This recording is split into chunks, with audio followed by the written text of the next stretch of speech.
Hello friends. आज इस video में हम एक बहुत ही भयंकर बीमारी के बारे में बात करेंगे जिसको हम डीवीटी यानी डीप वेनस थ्रोम्बोसिस का नाम दिया गया है। तो इसमें हम बात करेंगे कि डीवीटी क्या होता है, डीवीटी कैसे होता है, इसके क्या क्या लक्षण हैं और इसका क्या क्या ट्रीटमेंट ऑप्शंस अवेलेबल है हमारे पास आज के दिन। तो सबसे पहले हम बात करते हैं डीवीटी क्या है। डीवीटी यानी डीप वेन थ्रोम्बोसिस। देखिए, इसको हम इस तरह से समझेंगे कि हमारे जो पैरों की हमारे जो एक्सट्रीमिटीज हैं, वो हाथ या पैर हैं, इनके अंदर दो तरह की खून की नसें होती हैं, एक सुपरफिशियल, दूसरी डीप। डीप नसें होती हैं जो अंदर हमारे नीचे हड्डी के साथ साथ में होती है, और सुपरफिशियल वेन्स होती हैं जो जैसे हम हाथ में जो हमारी नसें दिखती होती हैं, इनको हम सुपरफिशियल वेन्स बोलते हैं। ऐसी वेन हमारे पैरों में भी होती है जो सुपरफिशियल वेन्स है। तो जो डीप वेन्स है हमारे पैरों की, उन वेन्स के अंदर किसी भी कारण से जब खून का थक्का जम जाता है और जिसकी वजह से पैरों के अंदर सूजन, दर्द और पूरी जकड़न, पूरा बिल्कुल पैर टाइट हो गए, फटने के जैसा हो जाता है, ये सारे सिम्टम्स आने लग जाते हैं, तो उसको हम डीप वेनस थ्रोम्बोसिस बोलते हैं। कि जब हमारे पैर की जो नसें हैं उनके अंदर खून का थक्का जम गया है, जिसकी वजह से हमारा जो खून है वो वापस हमारे हार्ट की तरफ वापस नहीं जा पा रहा है। अब इसकी बात करें कि इसके क्या कारण है, कैसे होता है। तो इसके वैसे तो बहुत सारे कारण हैं, लेकिन इसके जो वैसे पहले फर्स्ट कारण की बात की जाए तो सबसे पहला होता है हमारा काइंड ऑफ, या तो हम कहें कि जेनेटिक, या फिर हमारे जो खून के अंदर कुछ ऐसे जो तत्व होते हैं जो हमारे खून को पतला रखने में मदद करते हैं। कुछ किसी भी कारण से उनकी कमी हो जाती है, जिसकी वजह से हमारी बॉडी के अंदर वो खून का थक्का जमने की प्रवृत्ति बढ़ जाती है, और जिससे हमारे पैरों की जो नसें उनके अंदर डीप वेन थ्रोम्बोसिस हो जाती है। और अगर बाकी और चीज़ों की बात करें तो इसमें एक कारण ये भी आता है कि जब किसी भी चीज़ की वजह से हमारे जो वेन्स हैं, हमारे जो पैरों की नसें हैं, उनके ऊपर रुकावट आ जाती है, उनके ऊपर कंप्रेशन आ जाता है, जिसकी वजह से वो फिर डीप वेन थ्रोम्बोसिस हो जाता है। या फिर तीसरा एक और मेन, जो सबसे मेन कारण हमने देखा है, वो होता है इमोबिलाइजेशन। कि किसी भी कारण से किसी भी मरीज को, चाहे कोई फ्रैक्चर हो गया, कोई भी आईसीयू में हॉस्पिटल स्टे हो गया, या फिर किसी भी और कारण से, जो हमारे बुजुर्ग हैं, हमारे माता पिता हैं, या हमारे रिलेटिव में फ्रेंड्स हैं, किसी भी कारण से उन्हें लंबे टाइम तक जब बेड रिडन रहना पड़ता है, जब उन्हें बेड के ऊपर लेटे रहना पड़ता है, जिसकी वजह से क्या होता है कि जो हमारे पैरों की नसें हैं, जो हमारी मसल्स हैं, वो अपना पंपिंग का काम नहीं कर पाती हैं, और जिसकी वजह से हमारी जो पैरों की नसें हैं उनके अंदर खून जम जाता है, जिसकी वजह से डीप वेन थ्रोम्बोसिस हो जाती है। तो ये कुछ कारण हैं जिनकी वजह से डीप वेन थ्रोम्बोसिस हो जाती है। अब इसके अंदर हम बात करते हैं कि इसके सिम्टम्स क्या होते हैं, लक्षण क्या होते हैं। अगर किसी पेशेंट को डीप वेन थ्रोम्बोसिस हो गया तो उनको क्या क्या सिम्टम्स होंगे। तो सबसे पहला होता है पेन, के सडन एकदम से हम ये कहें कि पहले बिल्कुल ठीक थे, वो सडनली एक एकदम से उनको आज बहुत ज़्यादा पैरों के अंदर दर्द होना शुरू हो गया। दूसरा है स्वेलिंग, या फिर हम कहें कि पैर मोटा हो गया है, कि पैर इतना सूज गया है, स्वेलिंग आ गई है कि पैर नॉर्मल से 2 या 3 गुना मोटा, ज़्यादा, इतना बिल्कुल हाथी के जैसा मोटा पैर हो गया है। ठीक है, और जब हम डॉक्टर के पास जाते हैं, वो हमारे पैरों को अल्ट्रासाउंड करवाते हैं, तो उसमें पाया जाता है कि हमें डीप वेन थ्रोम्बोसिस है।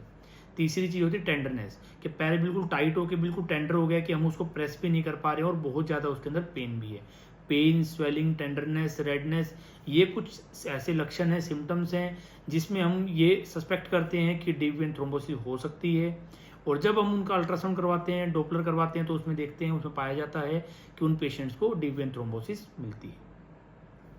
अब हम आते हैं इसके ट्रीटमेंट ऑप्शंस की तरफ, कि इसमें क्या क्या ट्रीटमेंट ऑप्शंस अवेलेबल है। तो सबसे पहले जो मोस्ट कॉमन जो ट्रीटमेंट चलता है, या फिर मैं ये कहूँ कि जो अगर किसी 100 अगर मरीजों को डीप वेन थ्रोम्बोसिस हुआ है, तो 70 से 80 लोगों को जो मेनली ट्रीटमेंट दिया जाता है वो होता है एंटीकोगुलेंट थेरेपी, या फिर खून पतला करने की दवाई। इसमें हम क्या करते हैं, इसमें बहुत सारे ऑप्शंस हैं, जैसे कि टेबलेट्स या फिर इंजेक्शंस, जो हम पेशेंट को लगाते हैं, जिससे उनका जो खून पतला,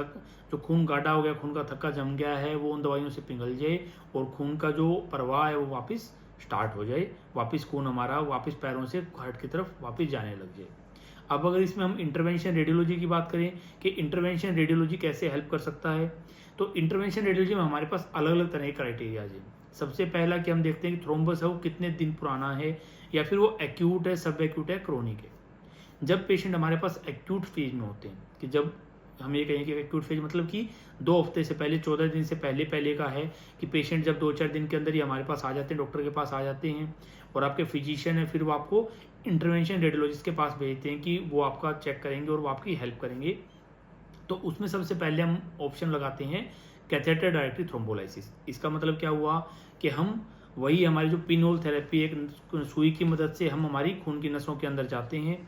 और वहाँ पर एक पतले पाइप को छोड़ देते हैं जिसमें बहुत सारे साइड होल्स होते हैं, और उससे हम कॉन्टिन्यूसली खून पतला करने की दवाई हम उन नसों के अंदर जो खून का थक्का जमा हुआ उसके बीच में डालते हैं, ताकि वो थक्का गल जाए और हमारा खून की सप्लाई वापस चलनी शुरू हो जाए, जिसको हम कैथेटर डायरेक्टली थ्रोम्बोलाइसिस बोलते हैं, कि कैथेटर की मदद से हम डायरेक्ट थ्रोम्बोलाइसिस कर रहे हैं।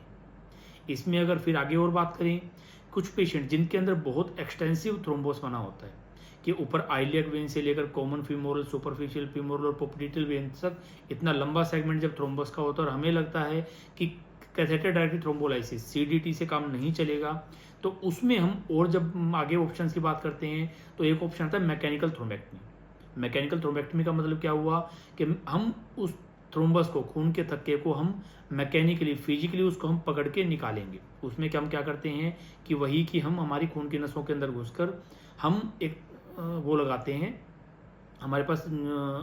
कैथेटर्स होते हैं जो क्या करते हैं कि उसको पकड़ के खींच के निकाल लेते हैं। और जो आजकल जो हमारी नई टेक्निक्स आई हैं उसके अंदर और काफ़ी एडवांस आई हैं, जिसके अंदर क्या है कि एक एआई टेक्निक है, आर्टिफिशियल इंटेलिजेंस है, जिसके अंदर क्या होता है कि सेंसर होता है उस मशीन के अंदर, कि जब वो खून के थक्के के ऊपर होगी तब वो सिर्फ खून को सक करेगी, थ्रोम्बस को सक करेगी। जब उसके अंदर सिर्फ अगर नॉर्मल खून होगा तो वो सक नहीं करेगी, जिससे कि हम ब्लड लॉस को भी काफ़ी हद तक कम कर सकते हैं। तो आजकल जो जितनी नई नई टेक्निक्स आ रही हैं जिससे कि हम कि थ्रोम्बस को पकड़ के लाइस करके उसको तोड़ के और निकाल देते हैं, जिससे क्या होगा कि जो हमारा जो थ्रोम्बस है उसका जो मेन लोड है हम उसको कम कर देंगे। बाकी जो कुछ 5-10% 20% बचेगा उसको हम दवाइयों से पिघला के ख़त्म कर देंगे। अब हम ये बात करें कि इसकी क्या ज़रूरत क्या है। ठीक है कि पैरों के अंदर थ्रोम्बस बन गया है,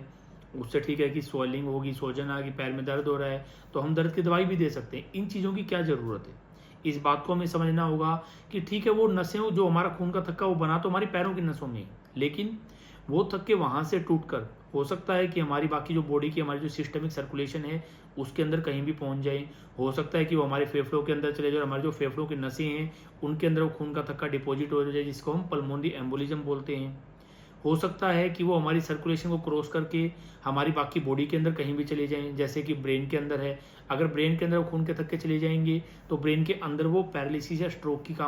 की वो स्थिति बना देंगे, जिसको हम एम्बोलिक स्ट्रोक बोलते हैं। अगर वो खून के थक्के हमारे हार्ट में, लिवर में या कहीं भी किसी और बॉडी ऑर्गन के अंदर कहीं भी जाएंगे तो वहाँ पर वो थ्रोम्बस क्रिएट कर देंगे, जिससे क्या होगा कि वहाँ पर इन्फार्क्ट बन जाएंगे और वो ऑर्गन है, वो जगह वो डैमेज हो जाएगी। तो इसलिए ये बहुत ही एक डेंजरस चीज़ है जिसको हमें टाइमली ट्रीट करना होता है। और अगर आप प्रॉपर अपने ट्रीटमेंट करवाते हैं, अगर किसी इंटरवेंशन रेडियोलॉजिस्ट के थ्रू, तो आपको बाकी कॉम्प्लिकेशन से भी बचाया जा सकता है और जो इसके बाकी सिक्वेलें हैं आगे उनसे भी बचाया जा सकता है। अगर आपको किसी भी तरह की कंसल्टेशन करनी है तो आप हमारे दिए गए नंबर्स पे आप अपॉइंटमेंट लेकर बुक कर सकते हैं। अगर आपको हमारी ये वीडियो अच्छी लगी तो प्लीज़ आप हमारे चैनल को सब्सक्राइब कीजिए। Thank you.